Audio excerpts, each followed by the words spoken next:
Bismillahirrahmanirrahim. Assalamualaikum warahmatullahi wabarakatuh. Selamat siang, hadirin sekalian. Pada saat kesempatan ini saya akan membawakan presentasi soal IoT hacking.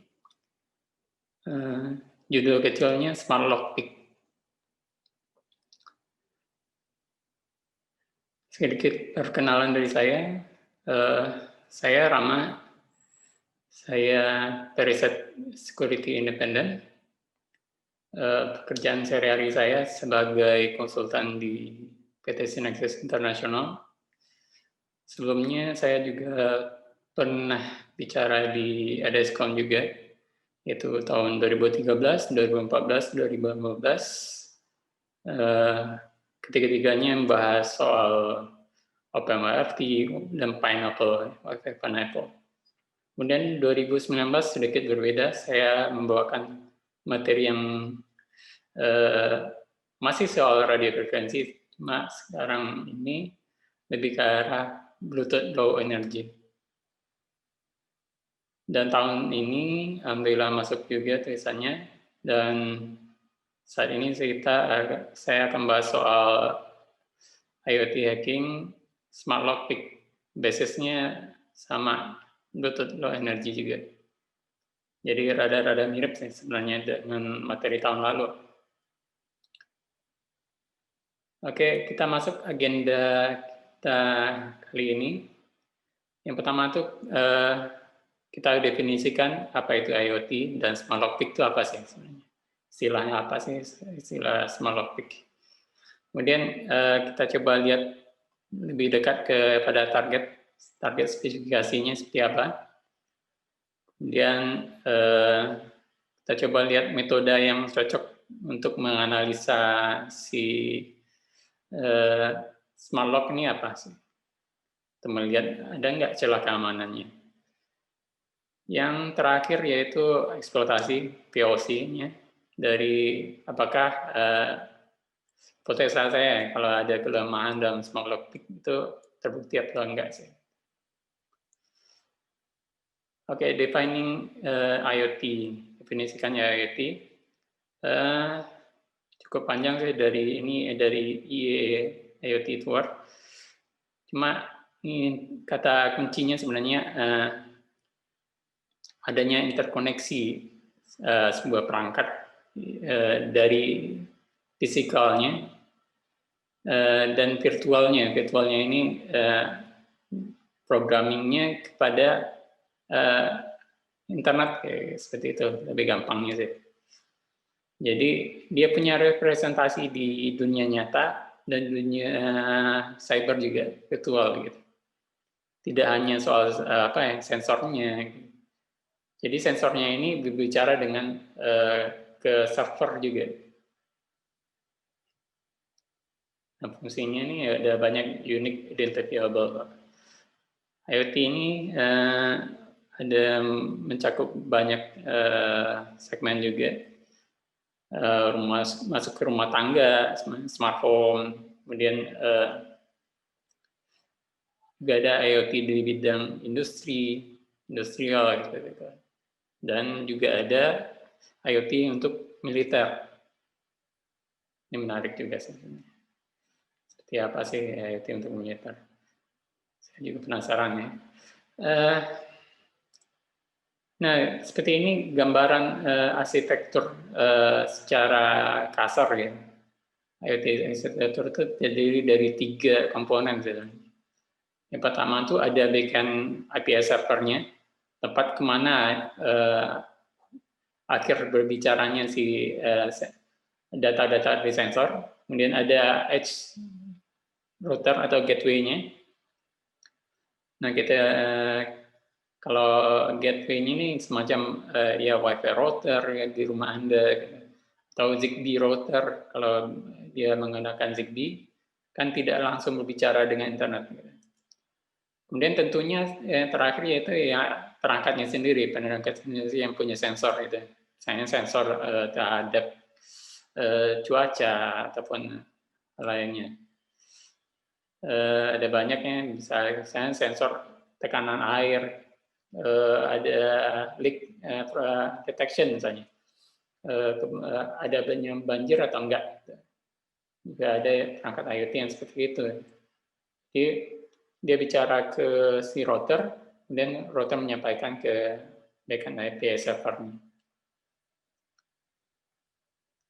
Kemudian kita masuk ke Smart Lock Pick, Smart Lock Pick. Gitu. Sebenarnya kalau Anda bisa tebak sih, ini kan Smart Lock Pick ya, Lock Pick. Lock Pick itu aktivitas membuat membongkar-bongkar kunci, bagaimana cara hacking terhadap kunci-kunci yang konvensional gitu. Dia menggunakan bagaimana cara memutar silindernya itu dengan bilah-bilah, ada bilah-bilah yang tertentu yang digunakan, ada tension sebagainya. Ya dia kalinya gimana supaya giginya itu sejajar kan, kemudian silindernya bisa diputar. Kemudian smart lock pick, ini ada lock pick terhadap perangkat smart lock. Jadi penggunaan kan hari ini kunci-kunci itu sudah canggih ya. Ada yang pakai kartu, kemudian ada yang pakai PIN, dan juga ada yang pakai Bluetooth via aplikasi.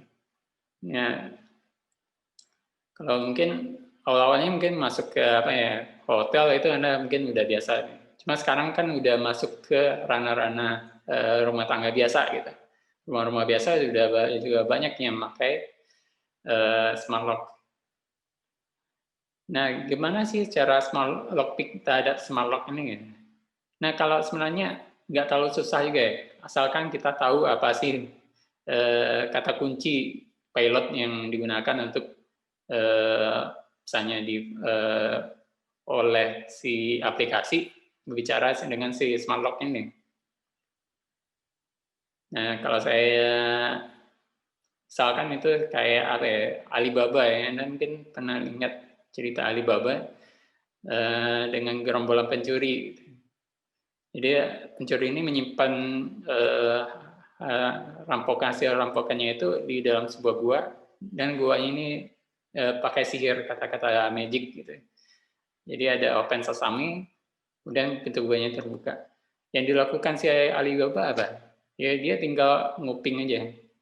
Dia mengendap-endap di sekitar gua gitu, dia nguping apa sih yang dibilang untuk kata-kata magicnya, kata-kata mantranya itu, untuk membuka si gua. Jadi kalau Anda tahu pilotnya, ini gampang. Oke, kita masuk ke targetnya. Saya melakukan riset kecil-kecilan terhadap smart lock yang ada di marketplace ini kita, lokal. Yang pertama itu saya menemukan ada yang pakai smart lock itu pakai kunci RFID, pakai kartu tag. Gitu. Ini sebenarnya mungkin kebanyakan bisa dihack juga dengan cara cloning kartunya, juga UID-nya gitu. Cuma ini bukan perangkat IoT, dia berdiri sendiri sistemnya gitu. Tidak ada API servernya yang menghandle gitu. Kemudian ada juga yang ini pakai fingerprint, gembok pintar pakai fingerprint. Ini sama juga, ternyata nggak ada aplikasinya, jadi bukan IoT juga. Kemudian ada gagang pintu dari Xiaomi. Ini bisa pakai fingerprint, bisa pakai kartu, bisa pakai PIN juga. Ini udah pasti IoT ya, ada aplikasinya juga soalnya. Cuma harganya terlalu mahal, kalau saya bilang. Masih 1,4, sangat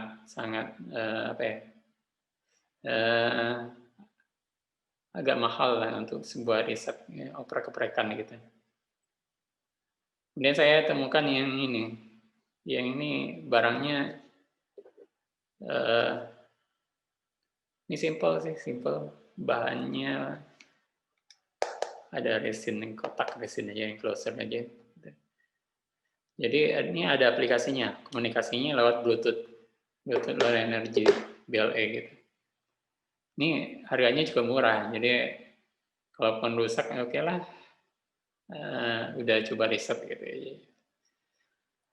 Mungkin kelemahan yang lain kalau Anda lihat apa ya, gembok, misalnya gembok dan kunci yang gagang pintu ini kadang-kadang itu apa ya, dibuatnya terlalu solid sehingga tidak gampang dibuka. Ada seorang periset juga yang suka smart lock juga. Dia melakukan X-ray, dia melakukan apa di sinar X-ray untuk melihat bagaimana sih cara bukanya biar nggak rusak PCB-nya gitu. Jadi sudah apa ya, terlalu expert lah gitu ya. Perlu keahlian juga, perlu alatnya juga, X-ray juga. Oke, jadi targetnya ini ya. Ini murah kan. 160.000 udah bisa riset gitu, udah bisa pakai. Nah, bentuk dalamnya seperti apa sih? Ini udah gampang dibuka juga. Jadi ya nggak perlu X-ray lah. Jadi komponennya simple ya. Jadi ada PCB, kemudian mekanismenya, kemudian ada baterai pack. Di PCB-nya ada SoC, chipnya. Chipnya ini ngambil semuanya seperti CPU, dia berfungsi sebagai CPU, dia sebagai flash juga, dia sebagai RAM juga. Jadi single on chip ya. Kemudian ada bagian lock mekanismenya, saya lihat sangat simpel juga ya. Ada motor, kemudian ada gearnya, memutar apa, menarik penguncinya gitu. Kemudian ada baterainya ada peluk source-nya. Itu 2 baterai A3. Bagian belakang ada pin GPIO juga, serial dan GPIO. Kemudian ada molex sambungan untuk baterai, kemudian ada molex sambungan ke motor, pemutar gearnya tadi. Untuk serial sayang sekali ternyata tidak bisa diakses ya. Saya sudah coba pakai USB to serial, ternyata dimatikan secara programnya oleh si pengembang dan developernya. Ini kebanyakan sih emang kayak gini sih, ketemu yang ada serial cuma serialnya dimatiin. Kadang ada yang perlu di jumper dulu baru bisa nyala gitu serialnya. Tapi kita nggak butuh itu ya, untuk lakukan eksploitasi sih. Kemudian ini target chip yang tadi. Chipnya ini mereknya BK3432. Ini bukan chip yang apa ya? Chip yang common juga, yang lazim digunakan buat perangkat-perangkat Bluetooth dan aja. Saya harapinnya tadi itu si NRF ya. Chip NRF. Jadi kemungkinan hackingnya juga bisa lebih gampang apa ya? Banyak referensinya lah. Gitu. Ini agak sekali kayak referensinya. Spesifikasinya seperti apa? Dia basicnya ARM, kemudian flashnya itu penampungannya 160 KB kecil, kemudian memorinya 20 KB, ada 32 pin out itu, katanya gitu, pin yang si apa chipnya ini. Jadi kaki-kakinya ada 32. Sedangkan koneksi yang di apa dia menggunakan koneksi Bluetooth Low Energy 4.2, ya supportnya 4.2. Kemudian ada power source-nya 3,3 volt, maksimumnya itu 5,1 mikroampere, kecil sih. Jadi dari 1,8 sampai 3,6 volt toleransi power source-nya. Oke. Kita coba sedikit lebih dekat ke soal Bluetooth, karena target kita Bluetooth. Ketika kita melakukan scanning itu yang pertama kali kita dapatkan itu namanya advertisement data. Advertisement data ini berisi MAC address, kemudian manufacturer name, device name. Kalau Anda di Wireshark ini ya hex ya, hex dirubah jadi ASCII ya dapatin nama apa MAC address. MAC address sebenarnya udah langsung kecetak di hex ya. Kemudian nama company-nya, manufakturnya, pabrikannya. Nah, target kita itu yang namanya LES itu. Manufakturnya tidak bisa convert jadi ASCII. Jadi namanya Cina gitu kayaknya.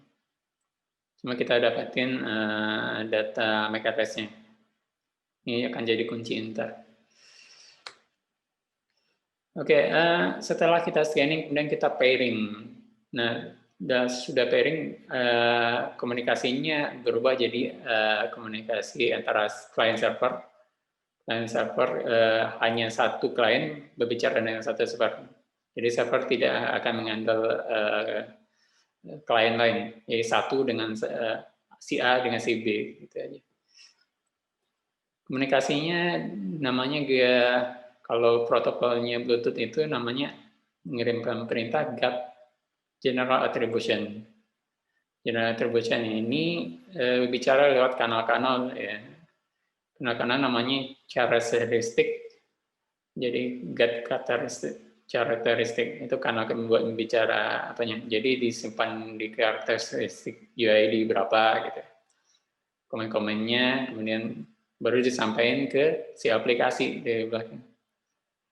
Tadi penjual aplikasi harus menjawab apa atau hanya menerima sih oke. Oke, ini contoh dari tahun kemarin. Gaya komunikasi itu seperti apa sih sebenarnya?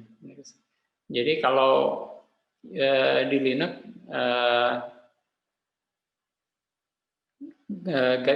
karakteristik itu juga bisa digunakan sebenarnya, cuma lebih simpelnya kalau Anda menggunakan GATTools namanya, GATTools itu bicara pakai handle aja, jadi lebih singkat perintahnya gitu.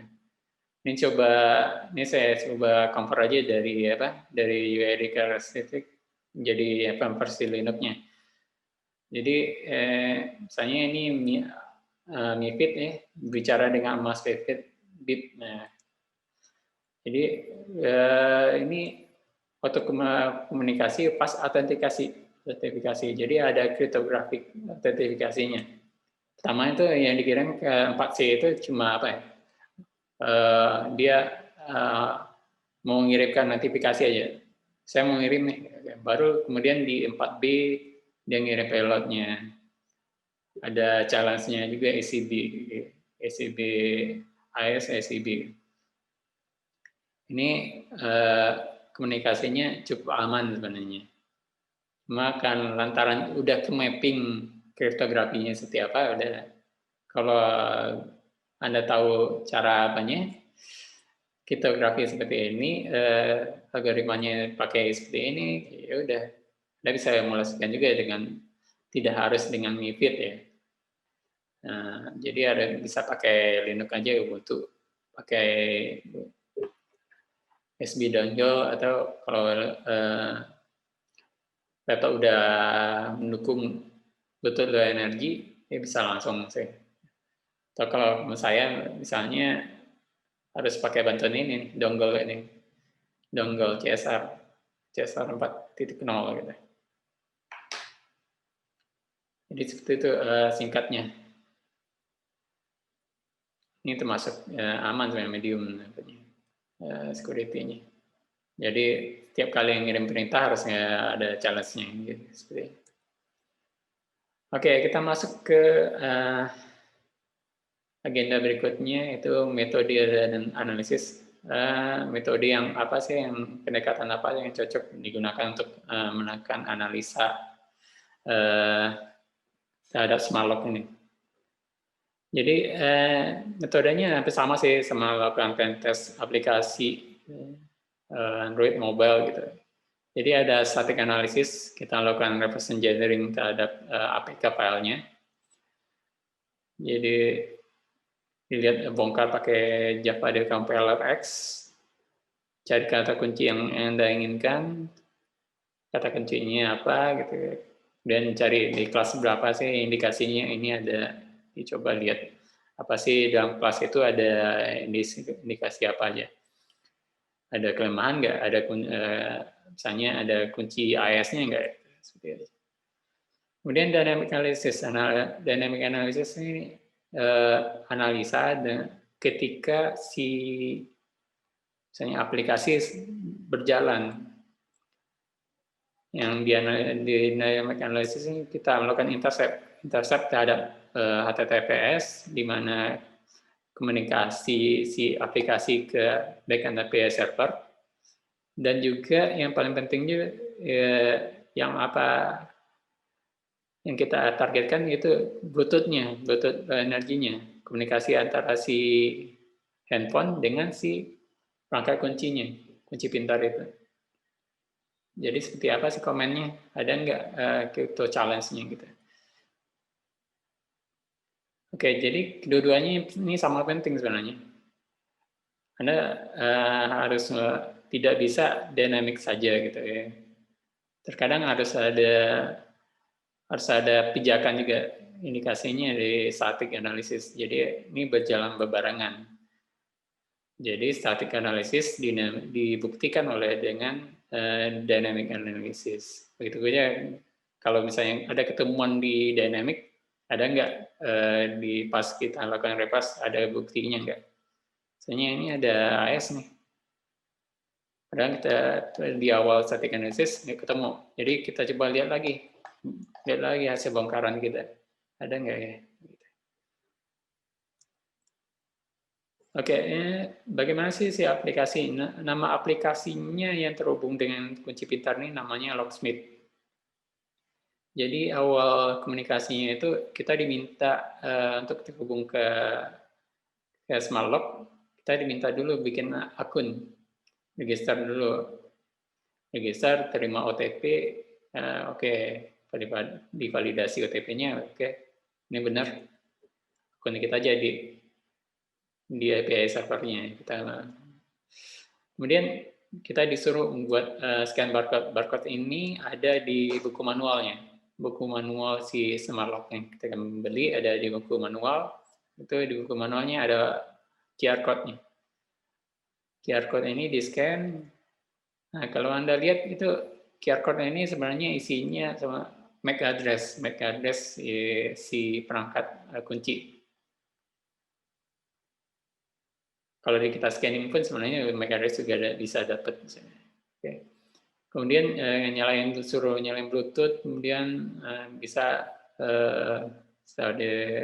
nyalain Bluetooth, kemudian bisa dikirimkan perintah untuk unlock si smart lock-nya. Dan kemudian ya smart lock kebuka. Gitu. Dengan kata lain, si motor menarik si kuncinya itu ke dalam. Ini seperti ini. Ini udah scan QR. Oke, gitu ya. Ntar kebuka apanya otomatis ke kunci lagi sih. Ada jedanya.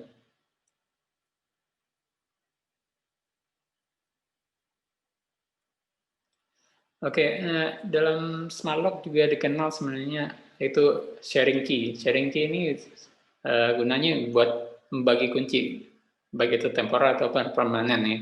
Misalnya Anda pelanggan apa nih, nyewa kamar Airbnb misalnya.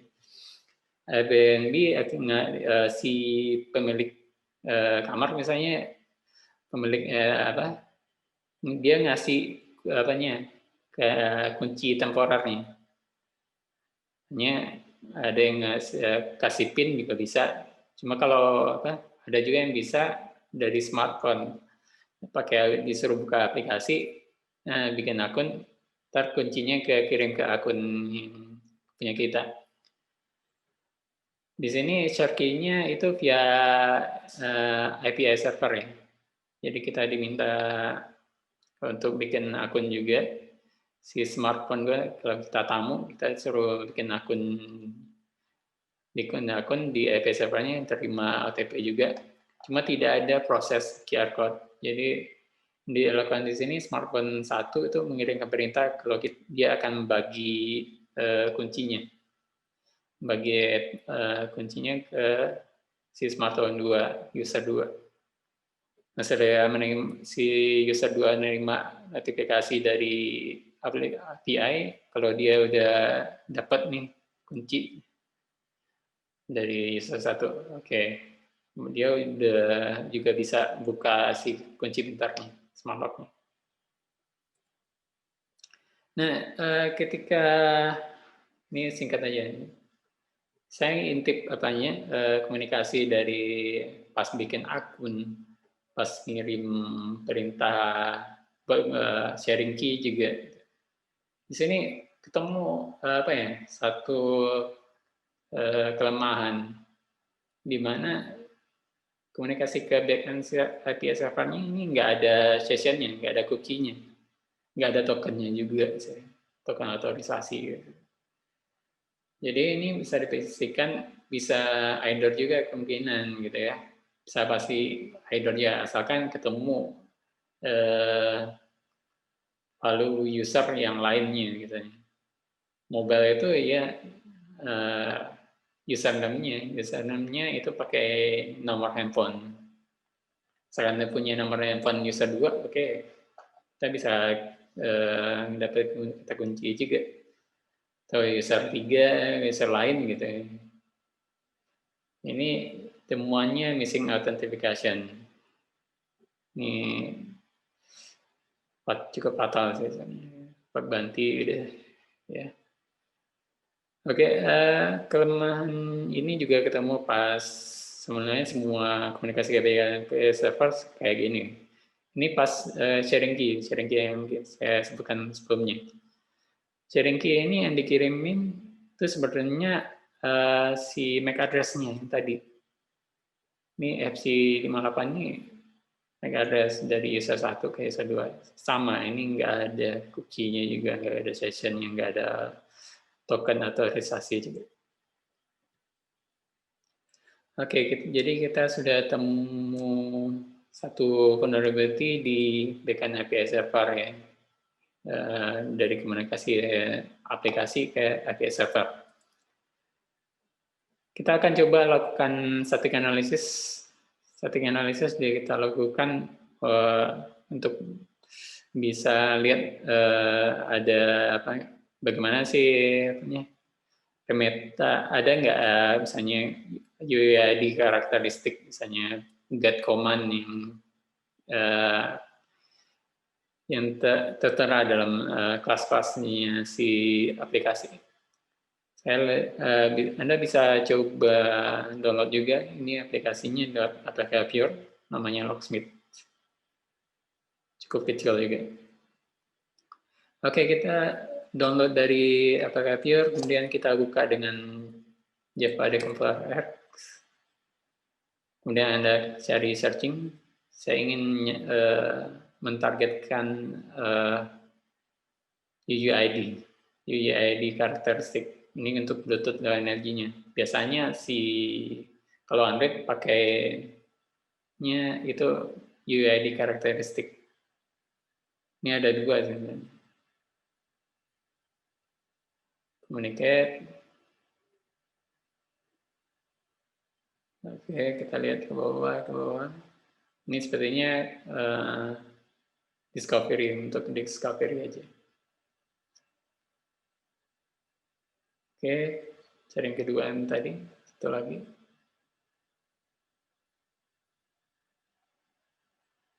Protokol config ada 2 UID. Ini sepertinya apa yang kita cari ada di sini. Ini open lock. Kita ketemu UID-nya. Kita lihat lagi apa ada yang bisa kita gali lagi.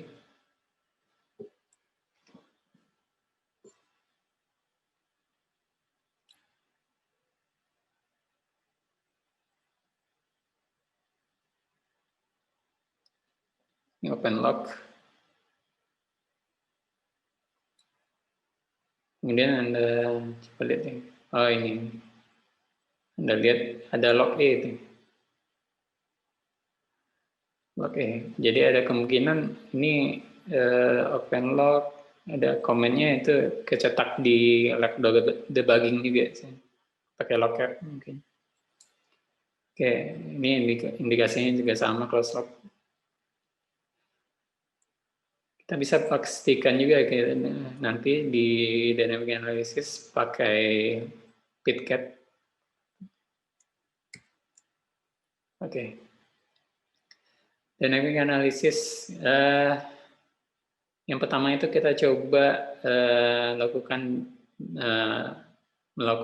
merekam komunikasi Bluetooth-nya. Di Android sebenarnya ada bawaan dari Android, nama aplikasi functionnya itu namanya BT-Snoop feature-nya. Anda bisa buka di setting, kemudian sistem,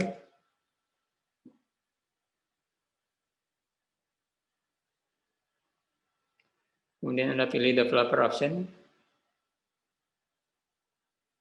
kemudian Anda aktifkan enable Bluetooth HCI Snoop Log, yang lakukan logging. Nanti misalnya kita coba buka open log-nya, unlock, oke, nyalain Bluetooth.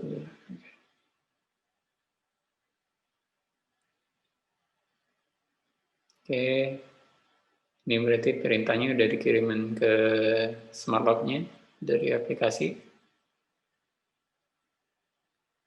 Nanti log dari Bluetooth-nya akan kesimpan di data Bluetooth miscellaneous ya. Bluetooth log, ini ada BT-Snoop ACIS log, ACI log. Anda tinggal pull aja dari buat mengeluarkannya dari Android. Ini kita coba dynamic analysis juga kita coba lihat dari logcat tadi.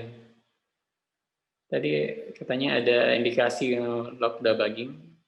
Coba lihat. Ini ada perintah ngirim UID. Kemudian open log. Nanti ke log ya, dalam log debugging.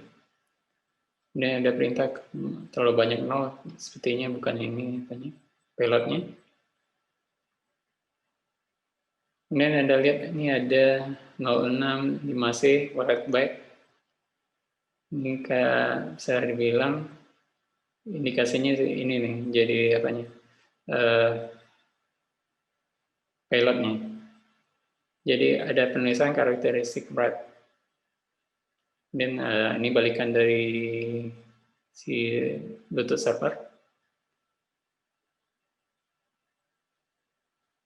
Ini karakteristik UID yang tadi kita ketemu tadi di static analysis.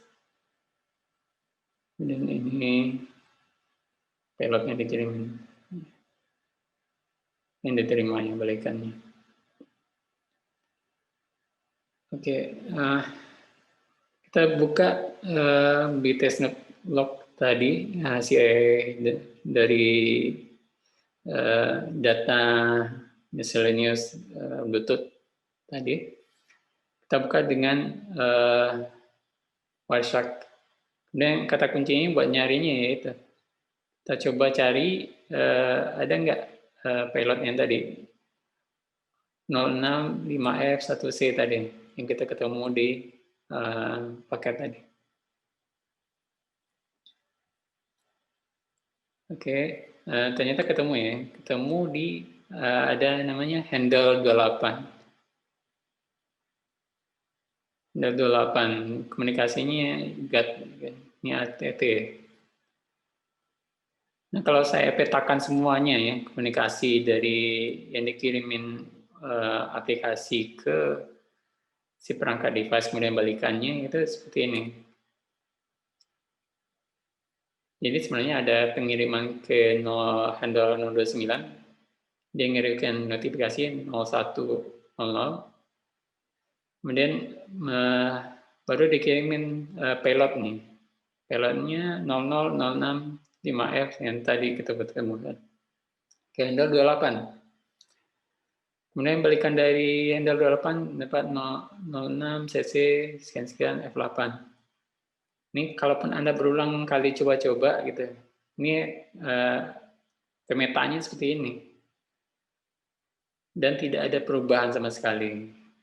Tidak ada, kalau bisa saya simpulkan lebih cepat sih, nggak ada kita challenge-nya, nggak ada. Jadi bisa diindikasikan ini ada kelemahan dalam Bluetooth autentifikasi Bluetooth-nya, mana orang lain bisa saja melakukan perintah sebenarnya, asalkan bisa ngirimin handle ke handle 28 payload yang sama gitu. Ini tidak ada perubahan, misalnya Anda kirimin dari user 2 pun yang kedapatnya juga sama. Oke, eksploitasi. Eksploitasi yang pertama kita coba lewat namanya aplikasi Linux, namanya Gatos. Gatos ini aplikasi untuk bisa buat mencari karakteristik juga, melakukan enumerasi dan sebagainya. Perintahnya cukup gampang, itu gatul i interface HCI. HCI adalah interface dari Bluetooth Anda.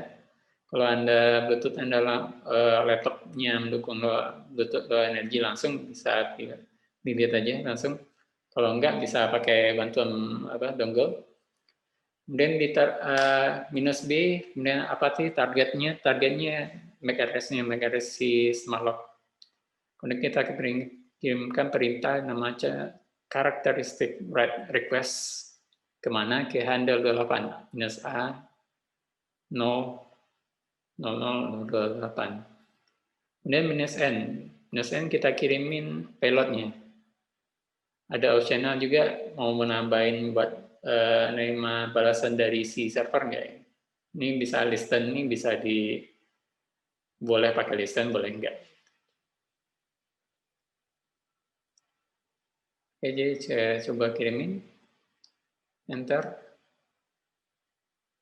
Oke, jadi kuncinya kebuka ya. Motornya narik mekanisme yang ke belakang, mundur, ya, berarti kita bisa buka kuncinya. Ini bahaya. Ini berarti kalaupun kita misalnya kita dianalisa berulang kali kuncinya sama, berarti ini menggunakan misalnya master key-nya. Master key untuk semua aplikasi, aplikasi si Locksmith ini.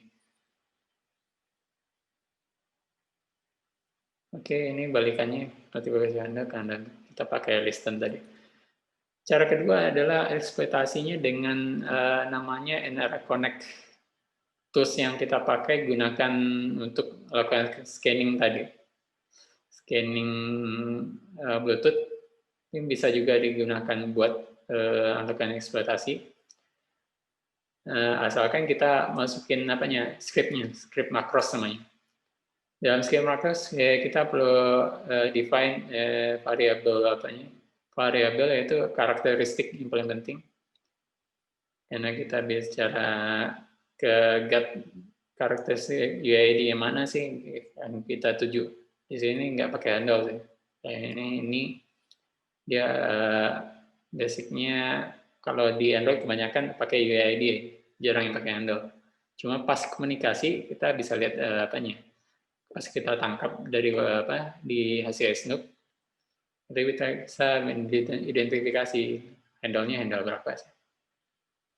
Dan tidak perlu jangan kita lupa itu perintah write, mandatory, kemudian pilotnya value tadi 65 06 5F gitu 1C bla bla bla 46. Kita mengirimkan perintah write request. Cara penggunaannya seperti apa? Jadi kita buka si NRI Connect, terkoneksi.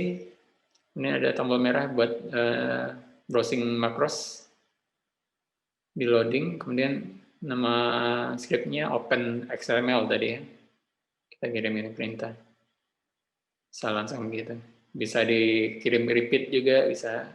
Ini ada pilihan panah bolak-balik, kita berarti bisa kita kirim repeat ya, pakai makrosnya. Untuk supaya POC-nya seperti itu ya. Oke, kemudian solusi. Oke, terakhir. Solusinya gimana sih? Jadi harus ada apa ya? Untuk sebagai pengamanan. Jadi selayaknya si developernya itu menempatkan apa ya? Ada secure autentikasi yang lebih secure lah, kayak kriptografik, AES gitu. Karena BLE 4.0 ataupun 4.0 berapa ya gitu. 4.0 ke atas itu sebenarnya udah support apa ya? Udah mendukung sebenarnya komunikasi pakai autentifikasinya pakai AES misalnya, itu grafik macam itu. Kemudian ya harus kalau untuk perangkat device yang sudah beredar, ya Anda harus coba push apanya firmware yang baru. Karena yang handle-nya sebenarnya yang handle-nya tetap saja si ROM-nya si smart lock ini. Cara update-nya gimana? Pushing update-nya bisa pakai OpenCR ataupun seperti kalau misalnya Anda pakai lihat sama Sweetbit itu dia ngirimin pakai apa ya? Kalau Anda update APK, dalam APK-nya juga ada firmware-nya si sama Sweetbit. Jadi ketika APK diupdate, jam tangannya ikut diupdate itu. Ini salah satu cara yang lain juga untuk bagaimana pushing firmware yang baru ke dalam perangkat. Dan jangan lupa kita perlu ada remediasi ya. Ini perlu ada remediasi untuk menampakkan autentifikasi lah di bagian ATS servernya. Harus ada session yang terbentuk, session yang unik ya, yang unik melekat ke satu user yang sedang login, yang tidak bisa mengakses data dari user lain juga. Jadi harus binding ke sesi yang binding ke user yang sedang menggunakannya. Oke, solusinya cukup dua itu saja. Kemudian saya tambahkan sedikit lagi. Ini ada regulasi ini bicara tentang IoT, regulasi di IoT di Indonesia. Jadi bulan Agustus kemarin Detnaker itu mengeluarkan SKKNI IoT. Dalamnya juga ada apa ya, ketentuan bagaimana melakukan evaluasi kelemahan pada perangkat IoT. Cuma kalau sudah yang saya lihat isinya agak general ya, agak umum. Jadi kalau mau dijadikan rujukan, nggak bisa juga sih sebenarnya, nggak bisa bertumpu pada satu ini juga, SKK ini aja. Jadi kalau ini kan inisiasinya oleh asosiasi ya, asosiasi ingin ada SKKNI dirumuskan SKI supaya manufaktur dari lokal ini bisa masuk ke merambah pasar internasional. Cuma di internasional sudah ada apa ya, regulasi sendiri, juga ada FCC-nya, regulasi FCC. Gitu. Nah, untuk FCC itu sebenarnya nggak terlalu susah juga. Cuma ada baseline yang harus ditaati ya, kalau masuk ke pasar internasional secara sopan gitu sih, resmi dan ada regulasi dari ENISA, baseline security. Ini ada checklist yang bisa lebih lengkap sebenarnya untuk IoT. Kemudian ada ETSI, udah ada OAuth, ESFX, Ini bicara tentang kelemahan juga, bagaimana mengelevasi kelemahan, ada kriteria pengetesannya gitu, seperti apa. Kemudian juga tentang SDLC-nya dari awal sampai ke akhir gimana sih evaluasi, cara melakukan evaluasi. Kemudian yang terbaru juga ada IOTSF ini. Dari IOTSF, Northern Security Compliance, yaitu ada checklist yang paling lengkap juga dari tahun yang keluarannya ini tahun 2019 kalau nggak salah 2.1 ini. Jadi ada sekitar cukup banyak, ratusan, yang isinya ada poin-poin yang perlu dipenuhi, mandatory, kemudian ada yang advisory juga. Jadi harus apa ya, kalau masuk pasar internet sekiranya lebih baik juga merujuk pada regulasi internasional, seperti harus terdaftar FCC misalnya. Barang-barang seperti ini dijual di marketplace Indonesia, ini barang-barangnya nggak ada FCC ID-nya. Jadi kalau misalnya ada will dari Kementerian Perdagangan ataupun Bea Cukai untuk menahan gerai impor barang-barang seperti ini, bisa aja. Barang-barang elektronik harus ada FCC ID-nya. Ini udah ke blok. Ya. Jadi mungkin seperti itu saja presentasi kayak kali ini. Saya kembalikan ke moderator.